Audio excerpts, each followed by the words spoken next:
विरार जवळील अर्नाळा समुद्र किनाऱ्यावर नालासोपारा पश्चिमेतील 4 मुले गुरुवारी समुद्र किनारी पिकनिकसाठी गेली होती। यावेळी आलेल्या लाटेत चौघे बुडाले। यातील 2 मुलांना जीवरक्षकांनी बाहेर काढले व त्यांचे प्राण वाचवले, तर 2 जण समुद्रात बेपत्ता झाले होते। समुद्रात आलेली भरती, मोठ्या लाटा व प्रतिकूल हवामानामुळे शोधकार्य करण्यात अडचणी येत आहेत। त्यामुळे हेलिकॉप्टरच्या साहाय्याने समुद्रात बेपत्ता झालेल्या 2 मुलांचा शोध घेतला जात होता। शुक्रवारी सकाळी किनाऱ्यावर एका मुलाचा मृतदेह तरंगत आला असल्याचे दिसून आले।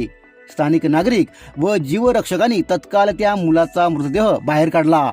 2 मुलांपैकी एकाचा मृतदेह सापडून आला आहे, तर एकाचा शोध घेतला जात आहे।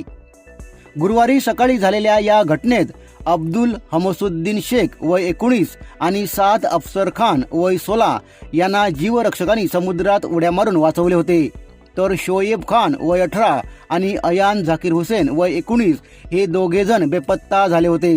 त्यातील अयान झाकीर हुसेन याचा मृतदेह शुक्रवारी सकाळी सापडला आहे। महसूल विभाग, पोलीस प्रशासन, स्थानिक जीवरक्षक व इतर संबंधित यंत्रणा बेपत्ता मुलाचा शोध घेत आहेत।